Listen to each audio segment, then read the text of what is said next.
Have you ever thought just how boring or ridiculous news commentary is today? Welcome to the RealJax podcast with Jim and Larry. The RealJax podcast. From crime and politics to entertainment, you can expect something different. Now, let's get real, Jax. Hey everyone, welcome back to the third episode of RealJax with Jim and Larry. Today's guest is longtime political strategist Mike Tolbert. But before we get started, I'd like to say thanks to Gary Spurgeon and Studio Podcast Suites for hosting this production. Before getting Mike on, having a hard time seeing this, before getting Mike on, I want to share a little bit about him, a little bit of background on him. He's a successful corporate and public relations strategist, as well as an accomplished writer and storyteller, a former daily newspaper editor in Georgia. Mike came to Jacksonville in 1969 as a 25-year-old political reporter for the Florida Times Union and quickly got involved in campaign politics. In 1970, he was press aide to former Florida Governor Ferris Bryant with an unsuccessful race for the U.S. Senate. Then he reeled off wins as manager and chief strategist for a series of campaigns for Florida Governor, Florida Cabinet, Florida Legislature, Congress, City Council, and four Jacksonville mayors, and served as political director for Alabama United States Senator Donald Stewart. Mike served on staffs of mayors Hans Tanzler, Jake Godbold, who I'll say Mike was very close to, probably closer to Jake than pretty much anybody else. He ran Tommy Hazouri's successful 1989 campaign to abolish tolls, which was a big win for the citizens of Jacksonville. It still is.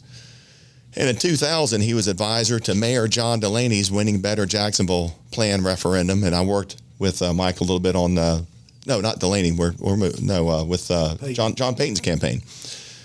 After a 7-year, $150 million effort to clean up the polluted St. Johns River in downtown Jacksonville, 1977, Tolbert created the River Day celebration and convinced Mayor Tanzler to ski with the Cypress Garden skiers, and I think a lot of us remember that, to prove the river was clean. In 1979, he produced Colt Fever, the first shot fired in Godbold's campaign to land an NFL team. I think that's when y'all landed on the field in a helicopter, right? Yeah. Very, very memorable, yeah. And in 1980, he created the Jacksonville Jazz Festival, which is a big deal still today at Mayport, and attracted over 70,000 celebrants and continues today as an annual signature event. The Florida Times Union once called Tolbert the man who invented Jacksonville, and I remember that story. In 1985, February, Jacksonville Magazine named him one of the 50 most influential people in Jacksonville, and that was very true at the time, calling Tolbert the city's primary image maker. 12 years later, the magazine identified Tolbert on Jacksonville's 100 people with clout. I'd say he probably still is today. People are going to go to sleep. Okay. You're the one that wrote this. Stop. But I'm adding some stuff to it. So he is a former director of public relations for CSX. Mike's been a public relations and communications consultant for the senior executives of major corporations, including Waste Management, Service Master, Omnitrax Railroad, as well as Metrolink, the passenger. Do you know Jim Benz? Mm-mm. Okay. I may have forgot. Friend of mine, president of RailLink. Oh, okay. And passenger rail system in Southern California. In 2020, Mike was strategic consultant. Man, you got a lot of experience. Strategic consultant. I'm very old. For the referendum campaign to increase the sales tax half a penny to fund a $1.9 billion in school construction. He's also founding advisory board member and consultant. This is very important here because we're going to be talking about this today. Okay. To RealJax, a nonprofit originally formed to prevent the sale of JEA. And RealJax has pretty much become an oversight, a citizen's oversight of government. I'll interrupt you if you want me to tell you that story. Scroll up to see if I got anything important to say. No, you don't. I can tell you. Keep going. There's so much. I could sit here and talk about him for the whole show. Well, he and his wife live on a horse farm now in Brooksville. And I've known you for about 25 years because your son is one of my very best friends. Yes, he Dave. is. So welcome to the show. And you once bought a used car from me. That's we didn't get that. I did. We'll talk about that later. We got to get the ads done. Oh, sorry. Before we get started, we should have done this before. We have to.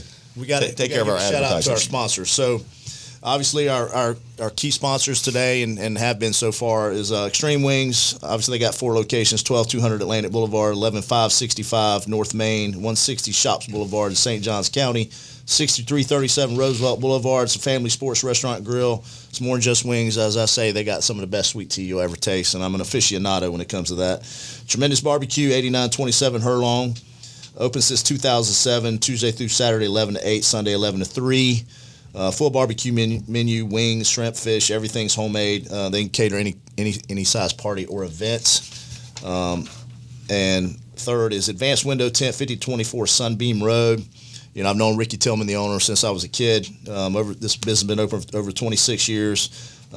He's a 3M Platinum dealer, highest level of 3M dealers around. He tents vehicles, homes, businesses, anything commercial. Guy's phenomenal. It's the only place I take any vehicle to be tented. So, and then obviously, Jim, your major sponsor is Secure One. Secure One Protection Services, company I started in 1986. We provide security systems to all of Northeast Florida. Commercial, residential, cameras, fire alarm systems, you name it. If you go around town, you'll see our decals on just about every restaurant because we do most of the restaurants in town. And we've got customers in about 19 or 20 other cities in Florida.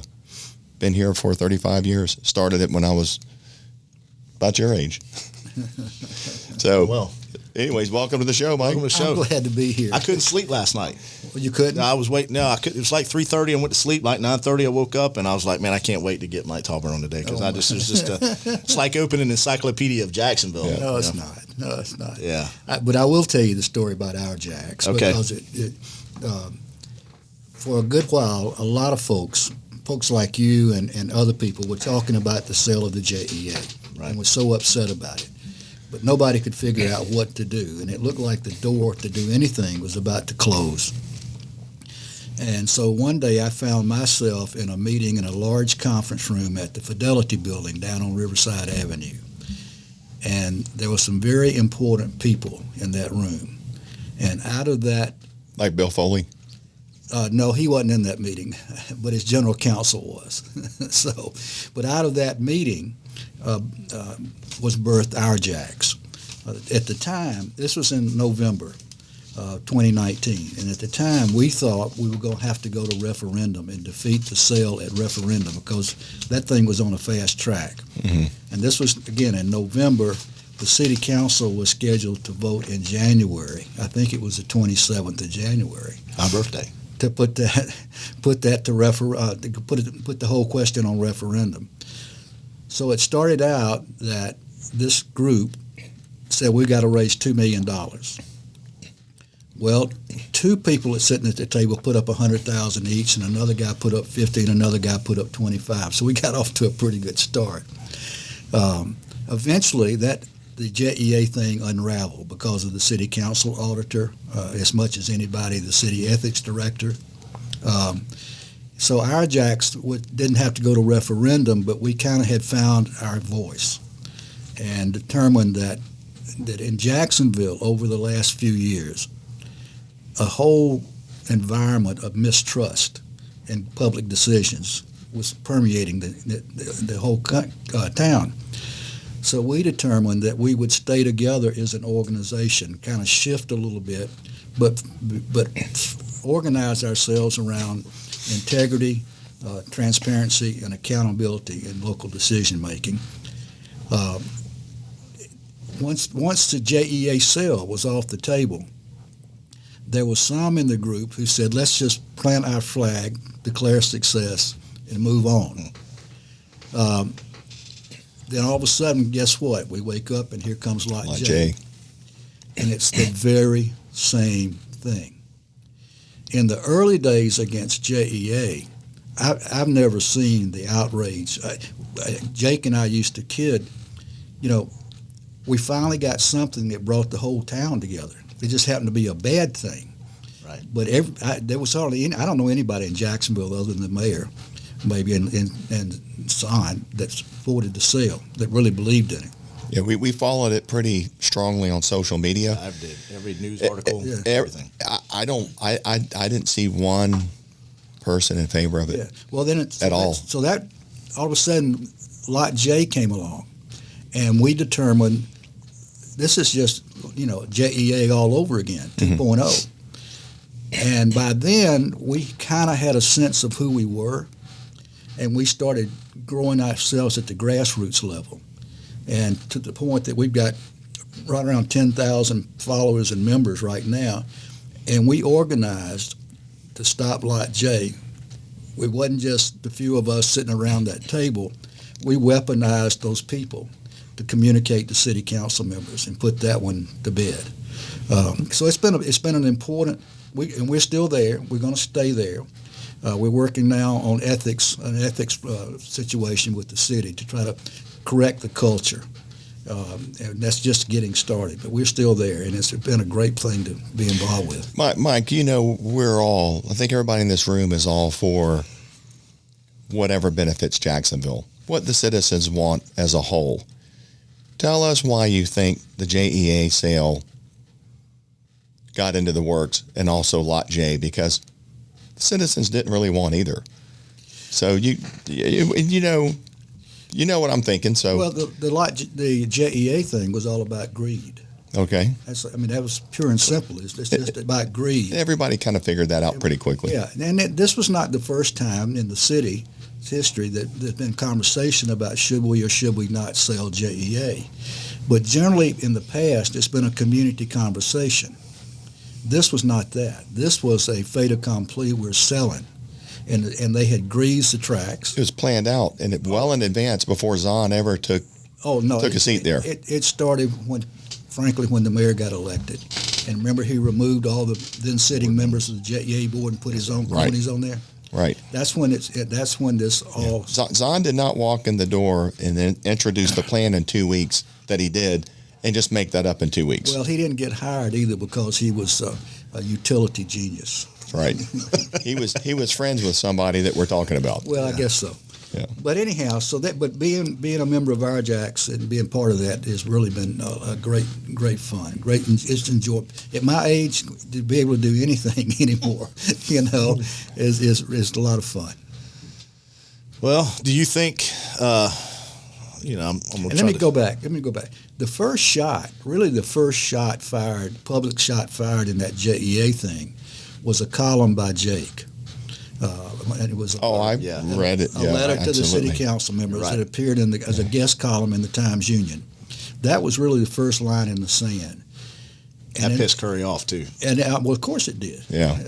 Well, it started to scuttle his plan. He was hot. Yeah, I knew he was hot. But so anyhow, when we were in this meeting at Fidelity, toward the end of the meeting, I raised my hand and I said, Jake is putting together another letter to city council members as another guest column in the Times-Union. But it sure would be nice if that could become a full-page ad on a Sunday as opposed to a guest column. And one of the members sitting at the table said, I'll pay for it. Yeah. I'll pay for it. And that's how that happened. And that did rock the world. And it was a great letter in true Jake fashion. Yeah. He could write. Yeah. Yeah. Well, he really knew how to get his point across, and he was very, very direct. So I guess he had his own writer, as we know. Yeah. I read between the lines there. He's a great friend. Yeah. So, do you remember Mayor Curry being on the news before this really heated up? In his typical kind of angry red-faced fashion, and being surrounded by news cameras saying, the JEA deal is going through. Oh, yeah. You remember that? Yeah. This is before it really blew up about the PUP plan and everything, and I can talk in detail about the PUP plan because I studied it really well.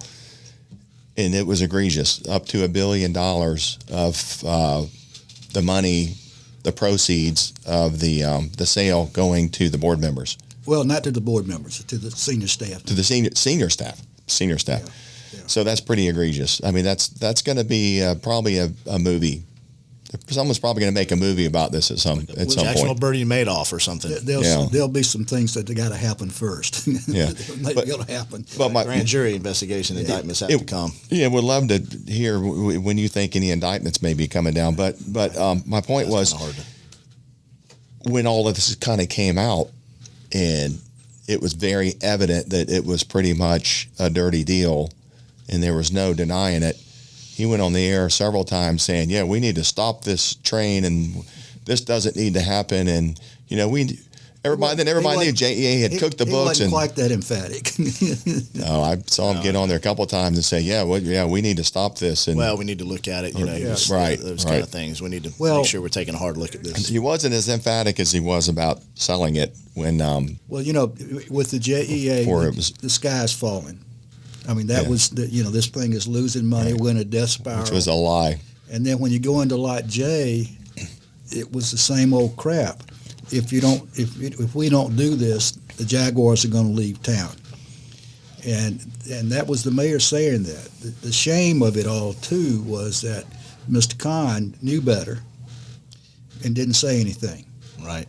That's true. I never thought about that. Yeah, and in Lot J, I believe the people at the Jaguars are good people.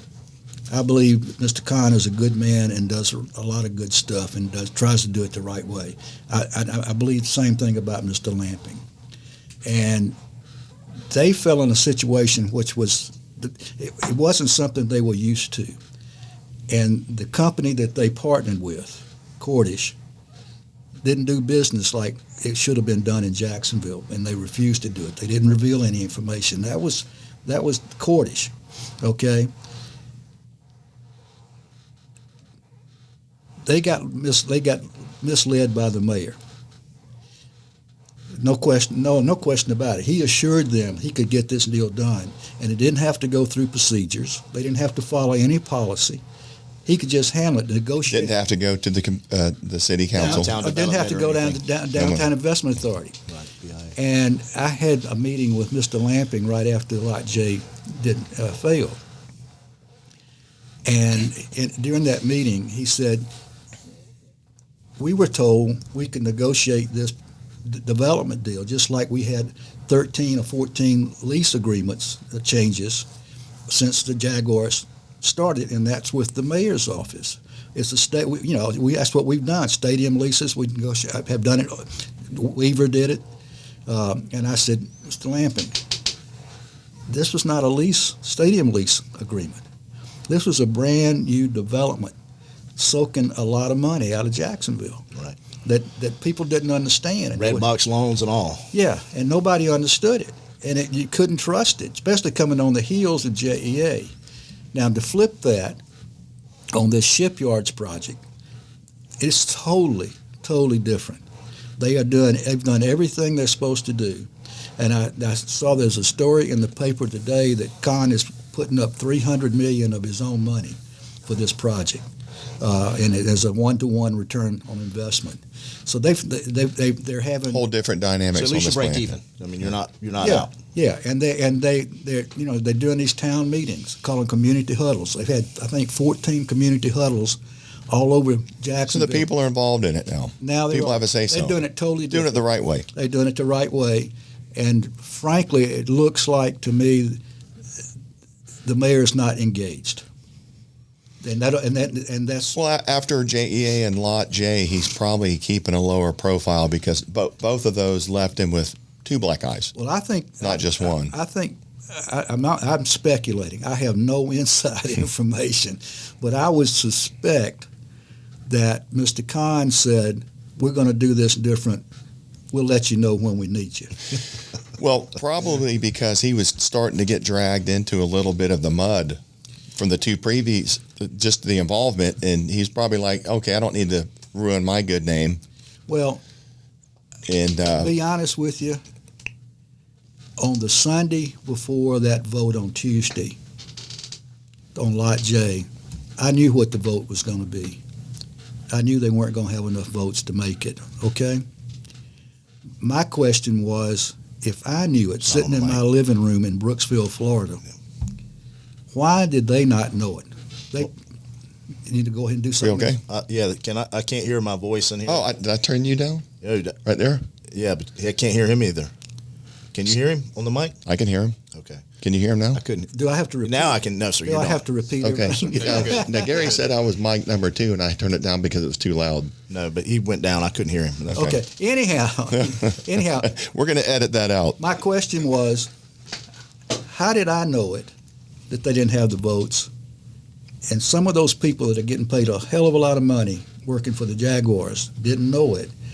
And I made this analogy. I said, it's kind of like Custer's chief scout, knowing what was up ahead, but didn't communicate that to the general. Right. And let him go forward. Somebody should have stopped Mr. Kahn and Mr. Lamping and those guys in advance and said, we got to regroup here. We got to retreat. Well, it might have been one of those situations where let's move forward, and if nobody throws up a roadblock, let's keep on moving. If nobody notices, like You JEA, think just the Curry that assured them that he had the votes? Yeah, but the point is, they pay some people some really good money to count votes and to know what's going on. And I don't know. I think that's to me, it's arrogance, frankly. well, Mike, You let think me. there was any last minute switches on the votes just as a No. retribution with the mayor or anything like that? No, Because that's what he said. They weren't switches. Okay. They were There were there 7 locking. votes against going in, and there was. How much can I share, Mike? I like it. Let it rip, Mike. Let's go. Councilman Garrett Dennis is one of my favorite people. I call him Superman. It's not unknown that he and the mayor have not gotten along since they've gotten in the same room. They've never gotten along. Garrett was perceived to be a holdout and a possible yes vote on Lot J.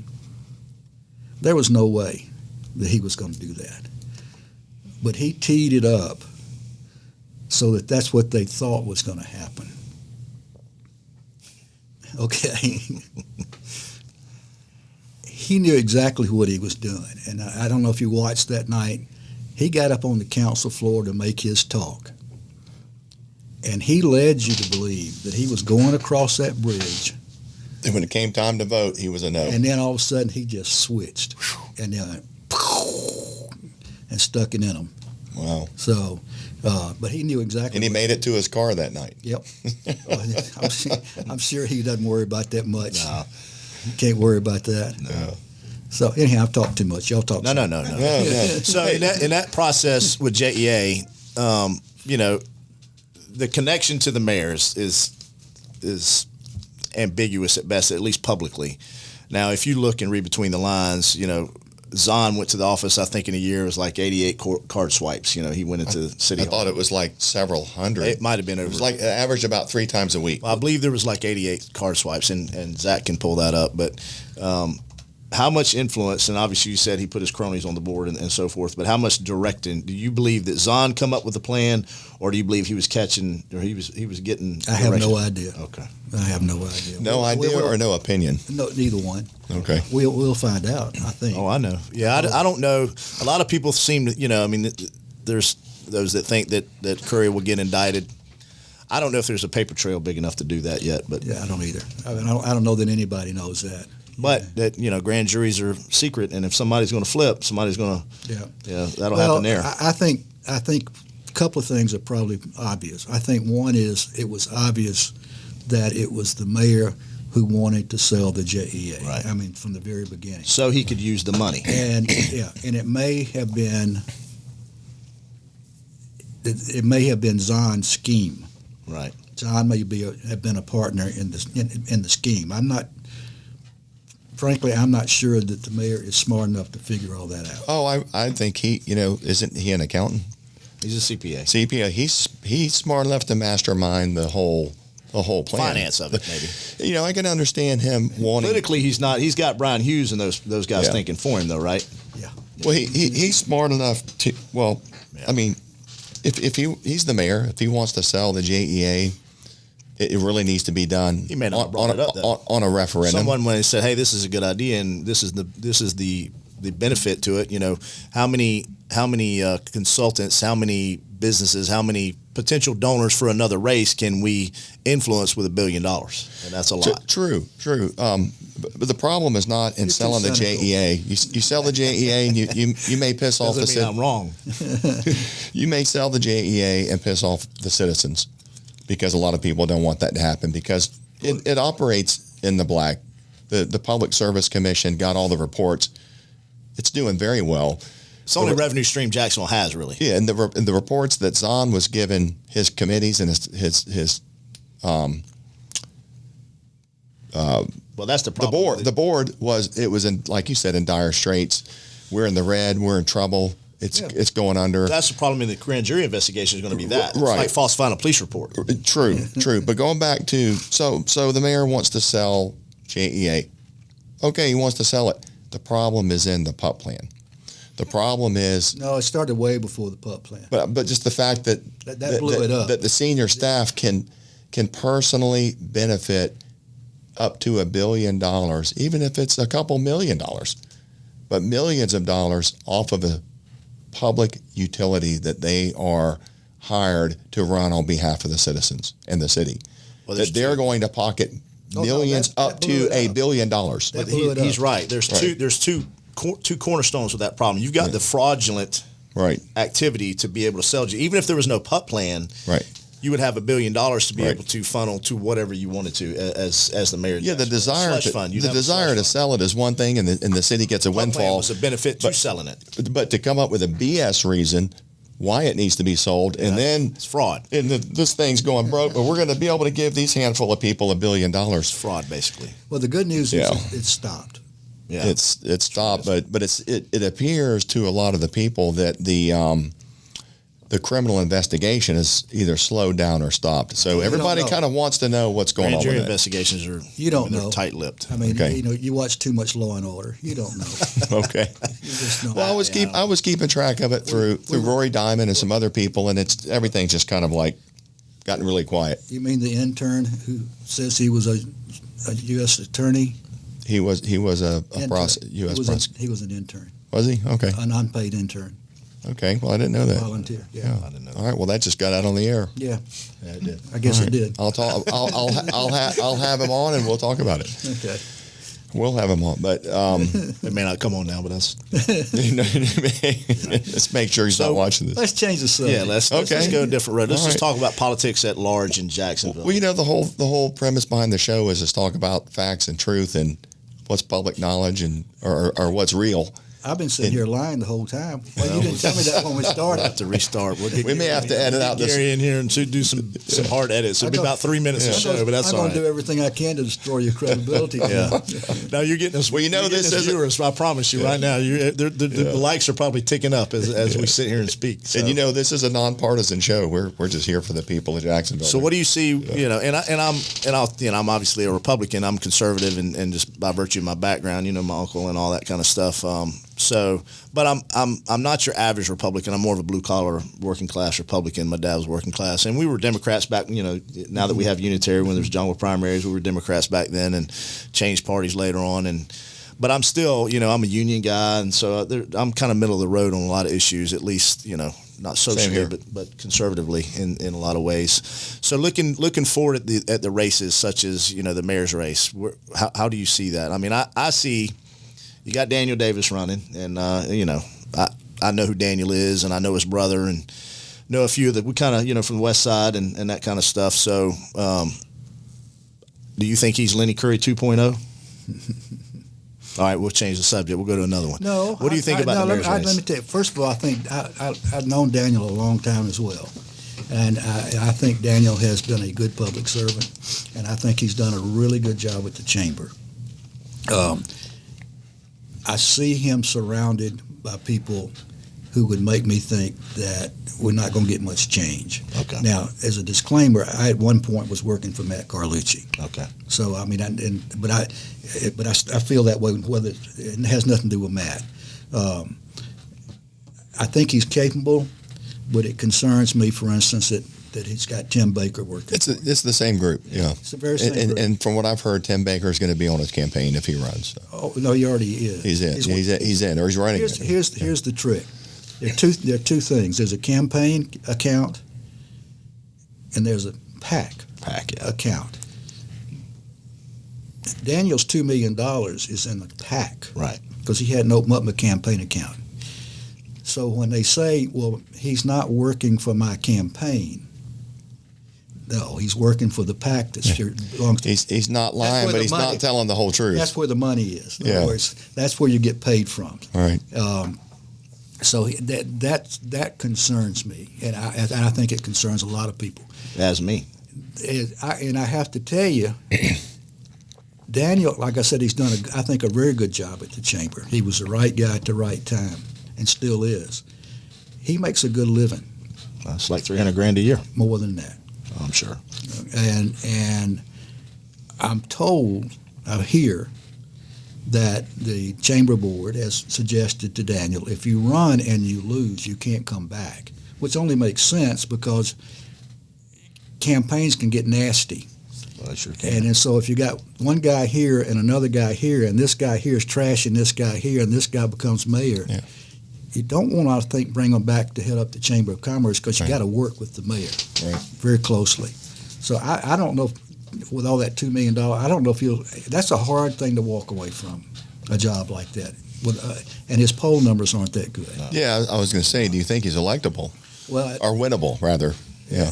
I don't know the answer to that. $2 million is a lot. That moves the needle. I mean, but it's way early. I mean, he's got a lot of money. You can do a lot of good stuff, but the problem is you got to do all that, and you can't do other stuff with that much money. So I don't know. But Daniel's a good man, and I think if he became mayor, I think he would be all right. But I don't. Frankly, I'm a little scared. Yeah, me too. Well, I supported Curry. I know he started riding with police officers recently. That kind of offended me, but that's all right. Yeah, that's what, going to ride with police officers. Same guy. So, obviously, I got a call. One of the calls that the sheriff got was from Daniel Davis.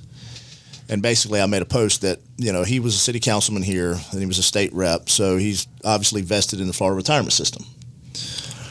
Well, he was very supportive of Mayor Curry getting rid of the pension for police officers, which is going to decimate the city and hurt us in the long run. And it'll be a crisis, and then they'll fix it, obviously. But my opinion is it's ironic that you want to get rid of the pension. And I was vocally in support of putting the new officers in the Florida retirement system for a couple of reasons. One, our recruiting numbers would be that much better. We could rob North Florida blind. Two, you're not back at the table negotiating pensions every 3 years. It's done at the state level, and you never have to talk about. The only thing you'll talk about is pay. So when I made the post and obviously said I find it ironic that Mr. Davis is now, he's vested enough to draw a Florida retirement system, just like a teacher or a state trooper or just about. Hey, the JTA bus drivers, our bus drivers are in the FRS pension, but a police officer can't get a pension after 30 years. So I was obviously vocal about that, enough so that back to Lieutenant I went. So in that, I was at Longhorns in Fleming Island with my family. I got a call from Pat Ivy. Pat Ivy said, "Hey, bro, can you just take the names out?" I said, "Sure, no problem." I took the name out, untagged the name. It was Daniel Davis. Now he calls them and says, "I don't know that's SOB or whatever he says." And, he does. He's been at my cousin's house, Steve's house, on numerous occasions. I've seen him there. But I know his brother Tim because I worked out in the same gym with him. So then about 30 minutes later, not even that, probably 15 minutes later, the sheriff calls me and says, "Hey, they're killing me, bro." I said, "You want me to take it down, Sheriff?" "Yes, sir." Or he said, "Yeah." I said, "Yes, sir," right away. Took it down. But the point is, he was in support of that, but yet he's going to draw it. And just like the mayor is going to draw, and the good thing about the FRS is if you want, you can go an investment side or a pension side. You both get Social Security. So he's able to do that. And the sheriff now will be in a special elected class, just like somebody who works for the state legislature or city council. They get a special elected class pension. So they do 8 years, 2 4-year terms. They're able to draw an FRS pension. But it infuriated me that now we took it away from police officers, and they're going to leave and go to other places like Pinellas, Hillsborough, and Tampa to get those pensions. That's going to happen. Yeah. Oh, absolutely. They're going to come here. They're doing it. The new kids are doing it. They spend get 2 to 4 years here. And they go somewhere else. But get the best training. So you get anywhere and leave. I don't know if he'll take the same route. Solving the pension crisis just created another crisis. So, and it will make the city less safe, in my opinion, over time. But how is he going to be going forward? Will he look at this and look at the benefit to police officer? Now you're riding with police officers, same officers that you were in support of taking their pension, but you're going to draw that pension. So that's just the hypocrisy of that really. Well, they're willing to take the money and kick the issue down the road because they know they're leaving. To the next mayor. It won't be a crisis while they're there, but it'll be a crisis after they're gone. So, but let's But I don't think he's a bad guy. I don't think Daniel Davis is a bad guy. I mean, he's a West Side guy. He grew up on the West Side. I've seen him at different functions. And his brother, I like his brother Tim. He's a good dude. So, I don't know. I mean, there's some good people. Donna Deegan. I don't know how much. Is she in officially? In? She's not officially in. So she hasn't, No. signed on or whatever you do. Matt Carlucci, I like Matt. His dad and my dad, his dad Joe and my dad were really good friends. I remember eating sausage balls. And I know that's a weird thing to remember, but his dad cooked some kind of sausage balls when I was a kid. I mean, I was probably 7, 8 years old and eating those. So I've talked to Matt a few times. I don't know where the mayor's is. Who else? Joyce Morgan's name's come up. I don't think she's going to go, but she may. You never know. It's so early yet. It's a little less than 2 years before the election. So let me ask you: do you think a news broadcaster, a career news broadcaster, which is basically also Donna Deegan, is qualified to become the mayor of a city with a multi-billion-dollar budget? I don't know the answer to that. Donna's going to have to answer that. I think that's. And Joyce, I mean, isn't Joyce a TV newscaster? Yeah. Channel 4? Yeah, but it's. I mean, they're popular, of course, with the people, so they can ride that popularity to get votes. Well, but are they qualified? Like Ken Jefferson. Ken Jefferson's well known. He's been on TV for years, but was he qualified to be sheriff? No. Not even. He never left patrol. He never ran anything. Well, let me tell you, to get elected takes a lot of things, and qualifications is on that list. Okay, but people don't always look at that. But different things qualify you. Okay, it depends on the political environment for one thing, and politics is about comparisons, and so I don't even know where I'm going with this, but just because somebody hasn't been on the city council for 12 years or 6 years or 8 years or been in the legislature ought not to disqualify them for running for for mayor. Things like passion and optimism, there's internal stuff that's important. A mayor is not the chief administrative officer. Right. It's the mayor's job to set the vision, to set the direction, to get buy-in, get other people to come to the table and help make it happen. Create a staff. And have a great staff that can do the administrative work. That's kind of like the POTUS. We don't Same need thing. We don't need a pencil pusher in the mayor's office. Right. I mean, frankly, I don't in most any office, but so I don't know the answer to that. But it's got plenty of time to shake out. Well, the problem with elected positions, and I think this is what you're trying to say, is people don't necessarily vote for people because they're qualified. A lot of times they vote for people because they are popular. Well, in one way or another. They've seen them on TV. They've heard about them. They're like, oh, yeah, they're a great person. Well, one of the most... That's it. It's that simple. Working campaigns, I can tell you, the likability factor... Is huge. It's very important. And notability. It's very difficult to get elected if you're not liked or if you're not likable. Mm-hmm. If you come across, it's hard. Think about it. Or notable. Do you think that, and this just goes to the greater scheme of politics, and you've seen everything. No, I haven't. Everything that longer than I've been around. So has politics changed, or is it pretty much the same thing? Because, people say things are different. If you look back years, I mean, even way before, one of my favorite presidents was Teddy Roosevelt, and just reading the stuff that he was a firebrand. The stuff he did was insane, some of it. And I loved just reading about him because he was just such a wild man. But if you look at politics, at least in Jacksonville, if you go back, even when my Uncle Max ran, things were rough. I think it was more renegade style back in the day, especially going back to Teddy. Yeah. Now there's so much. There's so much scrutiny. I was putting out signs as a kid for Max Leggett when he ran for city council. And Ocean Way politics then was way different than Ocean Way politics now. Of course. Knives and guns. That's what I was getting to. I've seen personally seen knives and guns pulled in a campaign, and caught people pulling up signs. That's going on forever, and that'll go on forever here. But as far as the style and how politics interacts, and obviously, the people that get the kind of staff or the kind of people that run politics, have you seen a lot of changes, or is politics just politics? It's like that'd be like saying is NFL football today like it was 40 years ago. That's true. It's evolved. Well, you got basically 4 downs, 6 points. A lot of it's the same. Right. But back in those days, you could tear somebody's head off and not get flagged. Right.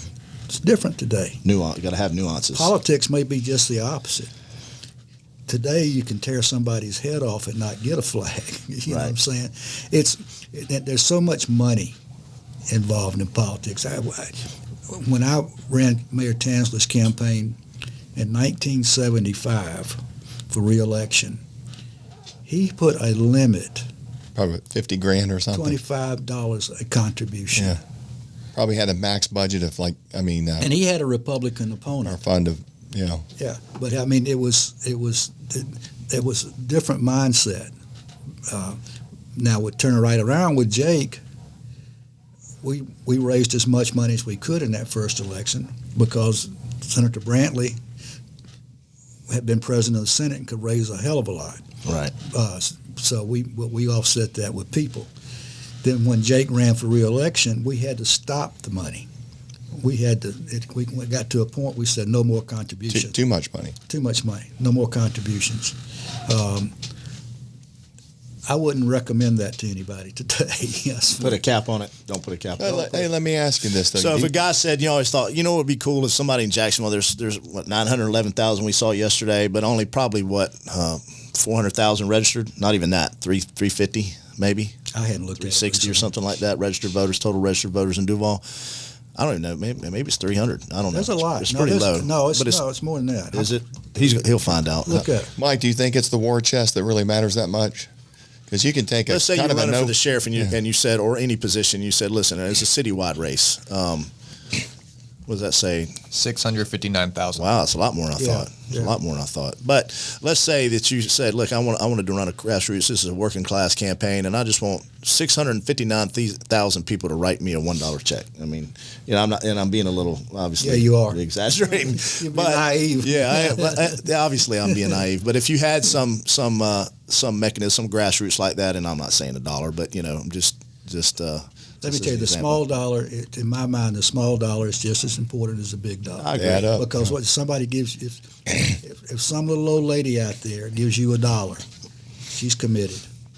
Would it worry other campaigns? Because all these campaigns look at donor lists. They look at the other donor lists. Yeah. So they're pulling up the donor list and they see, let's say, 500,000 people writing you a check. That's got to make them sweat. Well, of course it would. It would make. Yeah, sure it would. Yeah. Of course it would, but it's not enough money. I mean, depends on what the rate. Now let me. I see where Chief Burton has raised $500,000 already. Already, she'll have $1 million by then. And it's coming from Republicans and Democrats. It's right. It's crossing. Can you explain why? You think it's coming from both sides? Or her appeal. Because she's registered Democrat, right? Yeah. Her appeal.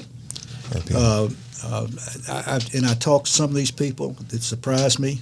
I mean, not because they're so Republican. Yeah. Right. What's her appeal? She's likable. Likable. They've fallen in love with her. Mm-hmm. She has a hell of a story. She does. Mm-hmm. She has an incredible story. I work for her. Work with her. And you look at the people in that zone over there that are working for her. Me. You work for her in the zone directly, yeah. Yeah. So when I got demoted from assistant up until chief Friday back to lieutenant, I went to zone 2, and there was we had five zone commanders in 4 years. It was over the top. The turnover was ridiculous, but she was the last one.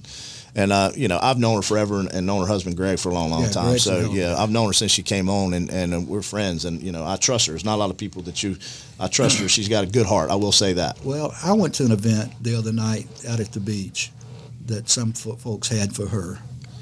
And I've been around a lot of politics, as you can tell. Oh, yeah. Crap you read. But she is she may be the best person I've ever seen outside of Jake in connecting with people. Right. Both in a one-on-one setting and standing on a stage and talking. I couldn't believe what I was seeing and hearing.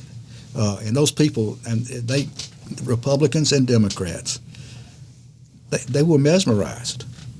So there's an enthusiasm. So she's got the magic touch. She's got. I say she. I mean, I just say she can connect. She can connect. She can connect with. Well, the sheriff is a public figurehead. The sheriff doesn't run JSO. It's the undersheriff and the staff. I mean, that's the most important. But they got to. Yeah, but they got. She can be the great face of an organization. And they got to. But they got. She wants to. When I heard her say it, she wants to change the culture of the department. She does. Yeah. I mean, you know far better than me. Well, I can talk at length about the culture of JSO. And that's multiple shows. I can and. We talked about it yesterday. Looking back, Glover wasn't my favorite sheriff, and I got hired just before him. I got hired under McMillan.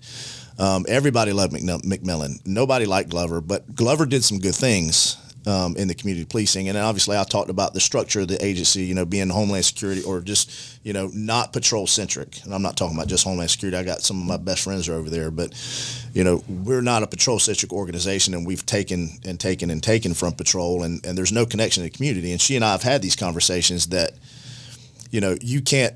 She wants to create a community engagement. Well, you can't have community engagement if you don't have the people to engage with the community. If you don't have enough officers on the street, and you don't have to raise the budget a dime to move 200 officers to patrol. If you got that's where they need to be. You got a police car whipping by behind tinted windows, going to a call. They're not having any contact with the residents. Calls in 11 hours all day long. Stop and talk. All day long. Right. We had a beat system prior to Glover. So Glover did the community policing, the cops grant. I liked all that. Looking at all that, I was actually on the cops unit. But he had a consultant come in, and you pay consultants sometimes, and they tell you the things they think, but not the things that may not actually work. So they went to the subsector system. Well, the subsectors have been terrible. It's such a large area, and you put 3 officers in it, and they're crossing over each other, going from one geographical area to another.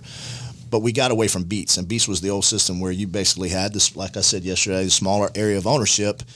And you owned it, and you knew everybody, and knew the families. And we've lost that connection to the community that we need to re-engage. And you're going to have to redesign the agency to do that. And I think you're walking around, you know these kids, you know them by name. You're shaking hands, you're shooting baskets with them. Our priorities when it comes to that kind of stuff are very. Who the drug dealers Michelle are. Cook over in Clay County, right. During her election, and that's her attitude, pretty much. It's get to know people, get out in the community, and let people see you. Anyhow, whatever. You guys are fun. Yeah, man, I like this. I love the history of stuff. I'll read something and I'll see a name or see somebody's name like yours, and I'll try to find you where read the history and this kind of stuff. Like growing up around it, and hearing it and seeing the consultants and seeing all the stuff that goes into politics. And obviously, at some point in my life, I'll get into politics. Well, good. You got time now. Yes, sir, I do. And you got a platform. You got I got now all you need is $659,000 bills. Right, you're absolutely right. And I say that you look at the sheriff's race when she's going to raise that kind of money, and I've talked to some people and had a conversation with a group, and they said you got to raise $600,000 at least for the sheriff's race. Yeah. So, and that's crazy, the money that's changed. You're talking $25,000 40 years ago, and now it's approaching $1 million. So the history that you have is just, I appreciate it. And I'm telling you, I was so excited about today. I was like, man, I can't wait to hear the history of this city from a guy that's been in every corner and seen the politics. And the average person doesn't understand the way politics works and the influences that go on behind, the politicians. Because a lot of politicians might say they can't run, that they have to have the people in place that can guide them. And you're one of those guys. And you're an icon in this. You're an icon in this city. In my opinion, I've just been lucky to be in some good places at the right time. Very humble about it too. So that's the guy they'll sneak up on you. It's the one you don't see coming.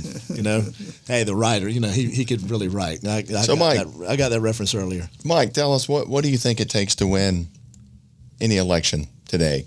Having the media behind you, which is going to get your face out everywhere, or having the big bank account, or having 1 million yard signs out there? What's the key? I'm thinking it's the media. All the above. All of the above. Okay. Nothing in particular, because it seems like whoever the media is going to favor, if they can stand up on their own 2 feet. That's the opposite. And speak well. It's the opposite. You think so? Yeah, it is. I mean, and especially today, because the media is a lot weaker than it used to be, and they don't have enough people on the streets to see everything that's going on, and it's unfortunate. But I think all that. I'll go back to Jake, which is my favorite conversation to have anyhow. Unlike the current mayor, he believed in having relationships with reporters before he became mayor. That's how I got to know him. I was a 25-year-old covering the new government, and here's this young guy from the north side on the city council inviting me to come to his house and have dinner with he and his wife and his child. In the Cape. So he made a lot of personal connections. No, this is before he moved to the Cape. Okay. This is out there off of Gulf Air. Okay. Oh, it was, yeah. So you're making personal connections. When he was city council member, he took his door off the city council office and told the press and anybody else, come on in anytime you want. I'm not going to open door. He never seemed to, well, maybe privately did, but he never seemed like he could battle with somebody. He never seemed to hold a grudge. He never held a grudge. So he could, and I know forget. Uncle Max and him had a few instances where they butted heads, but they would talk regularly. They would talk on the phone, and I would say, you just went to war with this guy over whatever. He goes, yeah, but that's just the way Jake is, And when they dedicated that road to my uncle, Jake spoke, at that event, and I know him and my cousin Steven talk, So well, they maintain respect. I love that old school. It's respect. Democrat. They could disagree. They could disagree. That's the way it should be, and that's the problem in politics today. I'll tell you a final quick story. John Payton was an intern in Jake's office when Jake was mayor. Jake assigned him to Betty Hulsendorf, who was his council liaison. Betty, who went on to be in the Senate, Florida Senate. Betty is one of a kind. She and Jake matched each other in their language. And she was like his female counterpart. And so John loves to tell the story. Here's this young guy, and he's sitting in the office, and Jake comes down, and he and Betty start talking and cussing and yelling, and they're not cussing. They're cussing and talking about other people. Right. A couple of people they're really mad at. Pissed off at. I love it. And John said, "I'm just sitting there listening to this." He said, "I've never seen anything like this." And he said, "Next thing you know, the mayor picks up the phone and calls the guy and asking that they were talking, they were cussing out, and says, let's have lunch. I got some things to talk to you about." That's awesome. That's what I love about politics. And the good ones don't hold grudges like that. I think that's what the mayor does, is he hold grudges. I think I'm the only one he ever held a grudge against. I'm talking about the current mayor. He's kind of one of those guys that holds a grudge. Oh, you get on his bad side. Held a grudge. Jake Godbolt was he was a character. He was an icon in the city. I loved hearing it. And I like Democrats too. So Mike, did we even mention your book about Jake? It's perfectly all right. I don't think it was in the. I don't think I got to it on the bio. Do you have one with you? No. Okay, I want to get one. I read it. Where do you buy them? Jamblin, Amazon. I got mine from Books Amazon. A Million. On Jake Godbolt. Yeah, I should have brought mine to have you autograph it. But Becoming Bulletproof, or no, Jake? There it is up there. What's it say? The last Southern populist mayor who transformed. I like it. See, I'm not populist. I like populist candidates, and Jake was. He was great. I love reading those stories. But, that's the thing in current politics is people need to see those kind of people come through, and going forward, I hope we have more people like that. Even though I wrote it, if I were going to run for office in Jacksonville, I'd read that book for 2 or 3 reasons. One is the great history and give you a lot of information about how things happen in Jacksonville. Right. But I think it's also can be instructional about how you get things done. Point taken. Basics, yeah. Point taken. Let's get that book. It's a good book. Zach, I've got it. Let's get that book. You got it? I've got it. I'm gonna buy one. Yeah. I'm gonna buy one. I'm gonna put one. You should have brought it today. I don't think it's on Amazon. I'll buy it tonight. I'm not much of a self-promoter. Well, you should be. No, I'm not. I don't need to be. Well, that's humility. I appreciate that, but you got a lot of.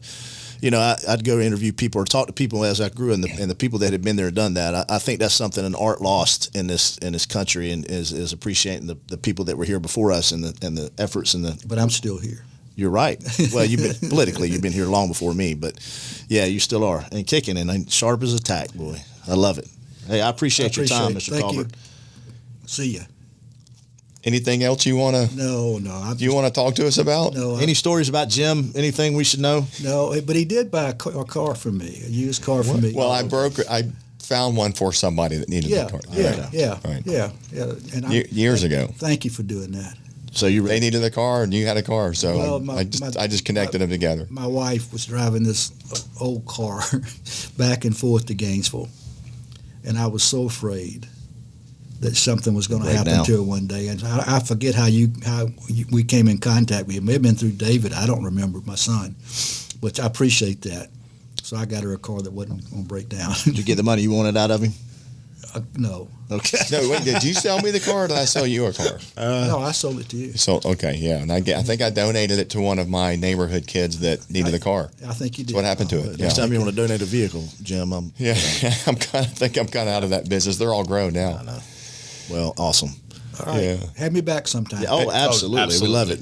As politics progresses in the city, I'd love to have you on as much as we can do that. Yesterday we interviewed a major, retired USMC, but he helps with that Veterans Center, and he's got some PTSD issues he's worked through. And I didn't when we started this, I kind of just two guys talking, but I think it's really it's taking a turn. So I'm just loving every episode. Well, the next guy is gonna he'll tell Now, some where funny can I funny. see this?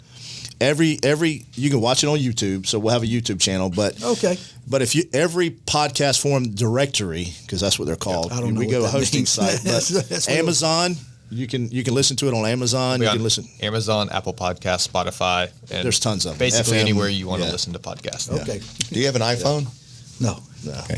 You can pull it up. You'll be able to pull it up on I your have a phone. tin can. Listen to it. You can find Google. Google has a podcast. You Google can find Podcast, on Google yeah. Podcast. Okay. So All right. so outstanding. My friend will help me. Yeah. Okay, that's Mike Miller sitting over there. Hey, he's like the man behind the man, and then the other man behind the man. So We're probably gonna have Mike Miller on here one day. Yeah, so. I'm definitely going to do that. Yeah. Definitely going to do that. Yes, sir. Thank you so much for coming. Mike, thanks for coming. I appreciate it. Everybody, thanks for listening, and that's our That's RealJax with Jim. and Larry Yeah, and Crawfish. and Crawfish. Zach Crawford. Thanks for listening, and Thank we'll you. see y'all next time. Thank you.